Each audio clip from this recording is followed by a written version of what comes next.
Hi friends, welcome back to my channel. ఈరోజు గోధుమ పిండితో కరకరలాడే మంచి టేస్టీ స్నాక్ మసాలా నమక్ పారాని ఎలా చేసుకోవాలో చూపించబోతున్నాను. చాలా టేస్టీగా ఉంటాయి. ఒక్కసారి చేసి పెట్టుకుంటే 1 మంత్ వరకు స్టోర్ చేసుకోవచ్చు. పిల్లలకి స్నాక్స్ బాక్స్లో పెట్టడానికి కూడా చాలా బాగుంటాయి. ఎలా చేసుకోవాలో చూసేద్దాము. ముందుగా ఒక మిక్సింగ్ బౌల్ తీసుకొని 1 కప్పు గోధుమ పిండిని వేసుకోవాలి. గోధుమ పిండి ప్లేస్లో మైదా పిండిని కూడా వేసుకోవచ్చు. 1/2 కప్పు బొంబాయి రవ్వని వేసుకోవాలి. ఇందులోనే రుచికి సరిపడా ఉప్పు, 1 spoon red chilli flakes, 1/2 spoon జీలకర్ర, 1/2 స్పూను వాము, కొద్దిగా పసుపు, 2 టేబుల్ స్పూన్స్ వేడి నూనెని వేసుకోవాలి. వేడి నూనె వేసుకోవడం వల్ల క్రిస్పీగా వస్తాయి. ఆయిల్ వేడిగా ఉంటుంది కాబట్టి స్పూన్తో ఇవన్నీ కలిసేలాగా మిక్స్ చేసుకోవాలి. ఆయిల్ కాస్త వేడి తగ్గిన తర్వాత చేతితో ఇలా రఫ్ చేసుకుంటూ ఇవన్నీ పిండిలో బాగా కలిసేలాగా కలుపుకోవాలి. ఇలా కలుపుకున్నాక కాస్త పిండిని ఇలా ముద్ద చేస్తే ముద్దలాగా రావాలి. మనం వేసుకున్న నూనె కరెక్ట్గా సరిపోయిందని. ఇలా కలుపుకున్నాక కొద్దిగా వాటర్ వేసుకుంటూ పిండిని కలుపుకోవాలి. వాటర్ అంతా ఒకేసారి వేయకుండా కొద్దిగా వేసుకుంటూ కలుపుకోవాలి. పిండి మరీ గట్టిగా ఉండకూడదు, మరీ పలుచగా ఉండకూడదు. చపాతీ పిండిలాగా ఇలా సాఫ్ట్గా వచ్చేలాగా కలుపుకోవాలి. ఇలా కలిపాక మూత పెట్టి ఒక 10 నిమిషాలు నాననివ్వాలి. 10 నిమిషాలకి పిండి కొంచెం సాఫ్ట్గా అవుతుంది. ఇప్పుడు ఈ పిండిలో నుంచి కొద్దిగా పిండిని తీసుకొని 3 పార్ట్స్గా డివైడ్ చేసుకోవాలి. చపాతీ చేసుకోవడానికి కిచెన్ ప్లాట్ఫామ్ మీద కానీ, చపాతీ పీట మీద కానీ పొడి పిండిని చల్లుకొని పిండి ముద్దను పెట్టి చపాతీలాగా రోల్ చేసుకోవాలి.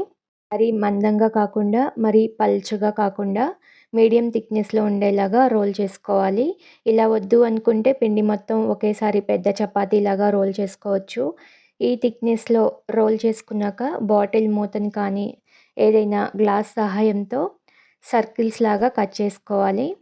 ఇలా కట్ చేసుకున్నాక ఎక్స్ట్రాగా మిగిలిన పిండిని తీసేసుకోవాలి. ఈ పిండిని పడేయకుండా మళ్ళీ చపాతీ ముద్దలాగా చేసుకొని రోల్ చేసుకోవచ్చు. ఇప్పుడు ఒక్కొక్క సర్కిల్ని తీసుకొని ఫస్ట్ 2 ఎడ్జెస్ని కలిపి ప్రెస్ చేసుకొని నెక్స్ట్ రెండో వైపుకి టర్న్ చేసుకొని ఈ 2 ఎడ్జెస్ని కలిపి ఫోల్డ్ చేసుకోవాలి. చూసారు కదా, గులాబీ మొగ్గలాగా షేప్ చాలా బాగా వచ్చింది. అలానే మరొకటి కూడా చూపిస్తున్నాను. సర్కిల్ని తీసుకొని 2 ఎడ్జెస్ని కలిపి బ్యాక్ సైడ్ టర్న్ చేసుకొని 2 ఎడ్జెస్ని కలిపి ఫోల్డ్ చేసుకోవాలి. అదేవిధంగా మిగిలిన పిండితో కూడా ఇలానే అన్నీ చేసుకొని పెట్టుకోవాలి. స్టవ్ ఆన్ చేసి డీప్ ఫ్రైకి సరిపడా ఆయిల్ని పెట్టుకొని ఆయిల్ హీట్ అయ్యాక మనం చేసుకున్న గులాబీ మొగ్గల్ని ఆయిల్కి సరిపడా వేసుకొని వేసిన వెంటనే కదపకుండా కొంచెం ఫ్రై అయిన తర్వాత అటు ఇటు తిప్పుకుంటూ ఫ్రై చేసుకోవాలి.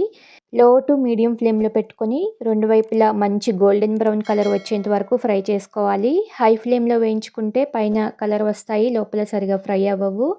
మీడియం ఫ్లేమ్లో ఇలా వచ్చేంత వరకు ఫ్రై చేసుకొని ఆయిల్ నుంచి తీసేసుకోవాలి.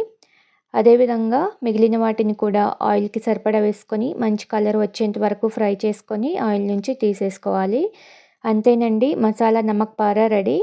వీటిలో కొంచెం 1/2 స్పూను చాట్ మసాలా వేసుకొని ఈ మసాలా అంతా కలిసేలాగా కలుపుకోవాలి.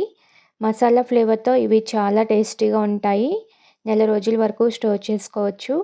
ఒకటి తుంచి చూపిస్తున్నా చూడండి ఎంత క్రిస్పీగా వచ్చాయో. ఈ మసాలా నమక్ పారాన్ని మీరు కూడా చేసుకొని మీకు ఎలా వచ్చిందో కామెంట్ చేయండి. వీడియో నచ్చితే లైక్ చేయండి.